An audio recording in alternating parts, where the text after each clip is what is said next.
రాష్ట్రంలో గ్రూప్ 1 కి సంబంధించి 2 సంఘటనలు జరిగినాయి. ఒకటేమో సోమాజిగూడ ప్రెస్ క్లబ్ లో సెలెక్టెడ్ క్యాండిడేట్స్ వారి తల్లిదండ్రులు కలిసి నిర్వహించిన ప్రెస్ మీట్. ఇంకొకటి సుందరయ్య విజ్ఞాన కేంద్రంలో అన్యాయానికి గురైన అభ్యర్థులందరూ కలిసి వివిధ విద్యార్థి సంఘాల నాయకులతో పాటు అరేంజ్ చేసిన రౌండ్ టేబుల్ కాన్ఫరెన్స్. అయితే ఇక్కడ ప్రభుత్వం ఎట్లా వ్యవహరించిందంటే ఈ రెండింటి పట్ల సోమాజిగూడ ప్రెస్ క్లబ్ లో జరిగిన దానికైతేనేమో అడ్డు చెప్పలేదు, కానీ సుందరయ్య విజ్ఞాన కేంద్రంలో జరిగిన దానికి మాత్రం అడ్డు చెప్పింది.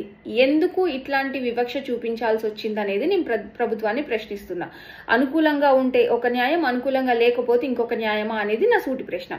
ఇంకొకటి ప్రధానంగా చర్చకు వచ్చిన అంశం ఏంటి అంటే 3 కోట్లకి ఒక గ్రూప్ 1 ఉద్యోగాన్ని అమ్ముకున్నారు అని ప్రతిపక్షాలు ఆరోపిస్తున్నాయి. దీని మీద ఖచ్చితంగా ప్రభుత్వం చర్య తీసుకోవాలి అని కొంతమంది అభ్యర్థులు మాట్లాడడం జరిగింది. సో నేనేమంటా అంటే మనం అభ్యర్థులుగా ఉండి మనం డిమాండ్ చేయాల్సింది ప్రభుత్వాన్ని, ప్రతిపక్షం మీద యాక్షన్ తీసుకోమని కాదు.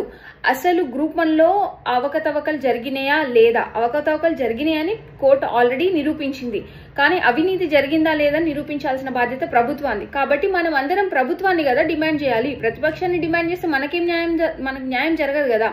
సో ప్రభుత్వాన్ని డిమాండ్ చేయాలి. అసలు సెలెక్టెడ్ క్యాండిడేట్స్ అయినా నాన్ సెలెక్టెడ్ క్యాండిడేట్స్ అయినా అన్యాయానికి గురైంది ఎవరి వల్ల?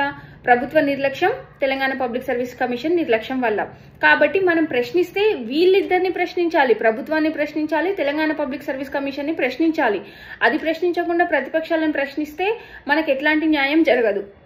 ఇంకొక అంశం ఏంటంటే అసలు టీజీపీఎస్సీలో అవకతవకలు జరిగిన ఇర్రెగ్యులారిటీస్ ఉన్నాయి అని సెలెక్టెడ్ క్యాండిడేట్స్ యాక్సెప్ట్ చేస్తున్నారా లేదా అనేది వాళ్ళకి వాళ్ళు ప్రశ్నించుకోవాలి, ఒక అంశం.